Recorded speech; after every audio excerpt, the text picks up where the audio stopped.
नमस्कार मित्रों। आज का विषय है सूरदास कृत ब्रह्मगीत व्याख्याखंड बीए भाग प्रथम। इहीं उर माखन चोर गड़े, अब कैसे निकसत सुनी उधो, तिरछे वेजु अड़े। यद्यपि अहीर जसोदा नंदन, कैसे जात छड़े। यहाँ जदोपति प्रभु कहियत है, हमें न लगत बड़े। को वसुदेव देव की नंदन, को जाने को बूझे।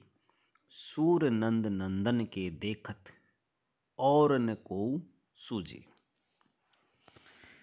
सूरदास जी द्वारा रचित ब्रह्मगीत में जब श्री कृष्ण ब्रज को छोड़कर मथुरा चले जाते हैं तो उनके विरह में जो गोपिकाएं हैं वो व्याकुल होती हैं। उनकी व्याकुलता को श्री कृष्ण ने जान करके उनको उपदेश देने के लिए उद्धव को भेजा है। अब उद्धव उनको निर्गुण ब्रह्म का ज्ञान देते हैं और गोपियों के वो गले नहीं उतरता है। तो यहाँ पर गोपियाँ उनको भिन्न भिन्न प्रकार से तर्क देते हुए श्री कृष्ण की महिमा का गान करते हुए दूसरे ब्रह्म को या निर्गुण ब्रह्म की उपासना करने में खुद को अक्षम बताती है। उनका कहना है कि वो निर्गुण ब्रह्म की उपासना नहीं कर सकती। क्यों नहीं कर सकती, उसके जवाब में वो बता रहे हैं। इहीं उर माखन चोर गड़े, कि हमारे इस हृदय में हे उद्धव वो माखन को चुराने वाले श्री कृष्ण बसे हुए हैं। यहाँ पर गड़े शब्द है। गड़े का अर्थ है कि बहुत मजबूती के साथ में वो गड़ गए हैं, उनको निकालना मुश्किल है, अर्थात स्थिर हो गए हैं। इहीं उर माखन चोर गड़े, कि यहाँ पर तो हमारे हृदय में श्री कृष्ण बस गए हैं, स्थिर रूप से, स्थायी रूप से बस गए हैं। अब कैसे निकसत सुनी उद्धव, कि हे श्री कृष्ण के सखे मित्र उद्धव, अब तुम ही बताओ कि वो हमारे हृदय से कैसे निकलते हैं। यानी क्यों नहीं निकल सकती, क्योंकि तिरछे हैं जू अड़े, क्योंकि वो हमारे हृदय में सीधे सीधे गड़े हुए नहीं हैं, वो हमारे हृदय में घुस करके तिरछे हो गए। अब उनको हृदय से बाहर निकालना नामुमकिन है। यद्यपि अहीर जसोदा नंदन, गोपिकाएं कहती हैं कि हम तो गोपिकाएं हैं और वो यद्यपि वो यशोदा और नंद बाबा के जो अहीर हैं, नंद बाबा और यशोदा उनके पुत्र हैं, इसके बावजूद कैसे जात छड़े, इसके बावजूद वो कैसे छोड़े जा सकते हैं, हम उनका त्याग कैसे करें। अर्थात वो प्रिय पुत्र तो यशोदा और नंद बाबा के हैं, किंतु हम उनको प्रेम करती हैं, इसलिए वो हमारे वश में हैं और हम उनके वश में हैं, तो हम उनको कैसे छोड़ें। यहाँ जदोपति प्रभु कहियत है कि तुम उनको वहाँ, यहाँ नहीं वहाँ मथुरा में नंद बाबा के उस नंदन को, उस पुत्र को, यद्यपि तुम वहाँ पर ईश्वर कहते हो, प्रभु कहते हो, किंतु हमें न लगत बड़े, किंतु हमें तो वो इतने बड़े नहीं लगते कि तुम उनको वहाँ ईश्वर कहते हो, प्रभु कहते हो, है कि नहीं। हमें तो वो अभी कान्हा ही लगते हैं, मित्रवत लगते हैं, सखा रूप में लगते हैं। को वसुदेव देवकी, और कौन वासुदेव जी हैं, कौन देवकी हैं, हम तो नहीं जानते। हम तो उनको ही जानते किनको? नंद बाबा के उस नंद श्री कृष्ण को जाने को बूझे। को वसुदेव ने देवकी नंदन को जाने को बूझे। न तो यहाँ पर कोई वसुदेव जी को जानता है, न देवकी को जानता है, न उनके पुत्र को जानता है, न ही कोई किसी के बारे में किसी से कुछ पूछता है। सूर नंद नंदन के देख, सूरदास कवि कहते हैं कि यहाँ तो नंद बाबा के उस पुत्र को, श्री कृष्ण को देखने के अलावा और न को सूझे, और दूसरा यहाँ पर किसी को कोई भी नहीं सूझता है, दिखाई देता है। इसलिए इहें उर माखन चोर गढ़े, हमारे हृदय में तो वही श्री कृष्ण बसे हुए हैं, इसलिए हम दूसरे निर्गुण ब्रह्म की उपासना नहीं कर सकते। इसके अलावा जो अगला पद है, जो सूरदास का छंद है, वो है मधुकर श्याम हमारे चोर। मन हरि लियो तनक चितवनी, मन हरि लियो तनक चितवनी में चपल नयन की कोर, पकड़े होते हृदय उर अंतर, प्रेम प्रीत के जोर। गए छड़ाए तोरि सब बंधन, दे गए हंसनी अकोर, चौक परी जागत निस्बीती, दूर मिलो एक भोर। सूरदास प्रभु सरबस लूटो, नागर नवल किशोर, मधुकर श्याम हमारे चोर। यहाँ पर फिर गोपियाँ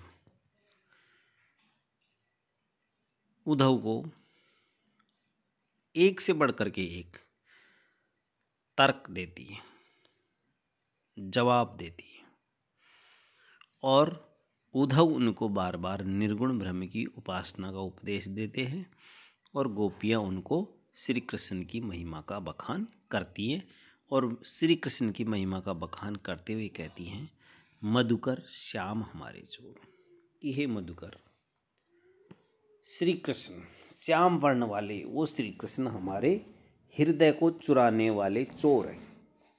उन्होंने क्या चुराया है? मन हरि लियो, उन्होंने हमारे मन का हरण कर लिया है।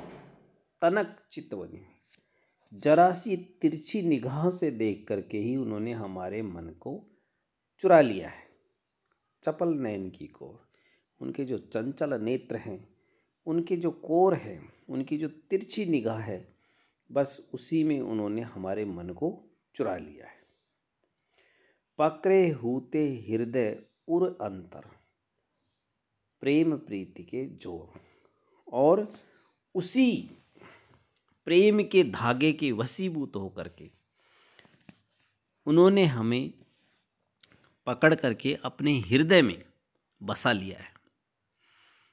दूसरा अर्थ इसका ये भी हो जाएगा कि हमने बड़ी मुश्किल से उस चोर को, जिसने हमारे मन को चुरा लिया है, हमने हमारे मन सहित उस श्री कृष्ण को पकड़ करके हमने हमारे हृदय में बसा लिया है। प्रेम प्रीति के जोर, प्रेम रूपी और प्रीत, प्रेम और प्रीत रूपी धागे से हमने उस श्री कृष्ण को हमारे हृदय के अंदर बांध लिया है।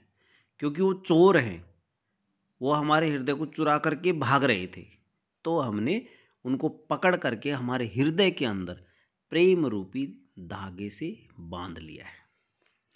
गए छड़ाए तोरि सब बंधन, इसके बावजूद वो सारे बंधन तोड़ करके और हमसे छुड़ा करके, हमें छोड़ करके, यानी ब्रज प्रदेश को छोड़ करके, और सारे प्रेम के बंधन, प्रेम रूपी धागे के बंधनों को तोड़ करके और छुड़ा करके वो मथुरा में चले गए हैं।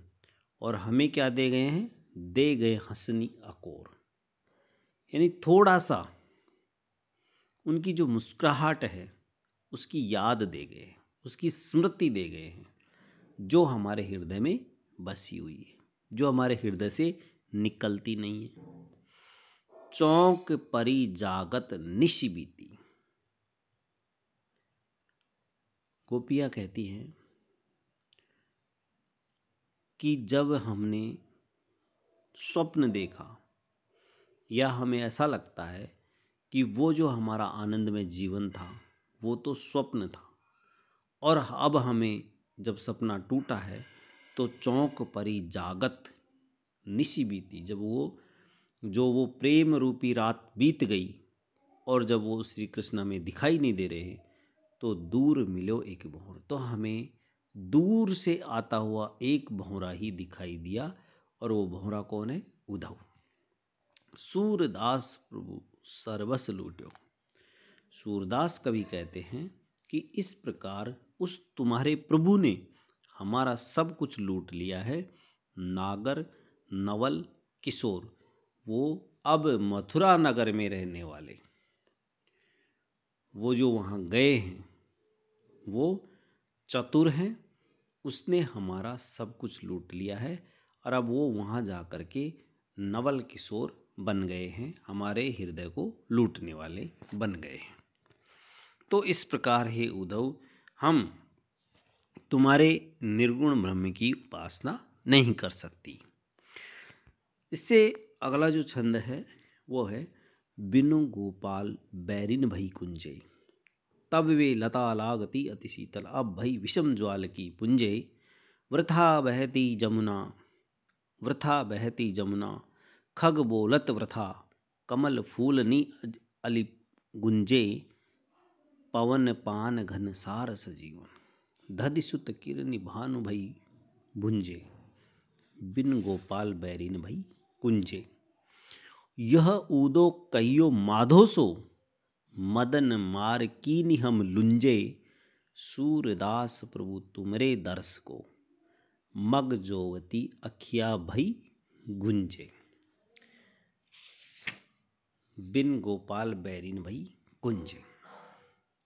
उद्धव से कहती है, हे उद्धव, वो गायों को चराने वाले गौपालक श्री कृष्ण गोपाल, उनके बिना ये जो कुंज गलियां हैं ये हमारी बैरिन बन गई है, हमारी दुश्मन बन गई है।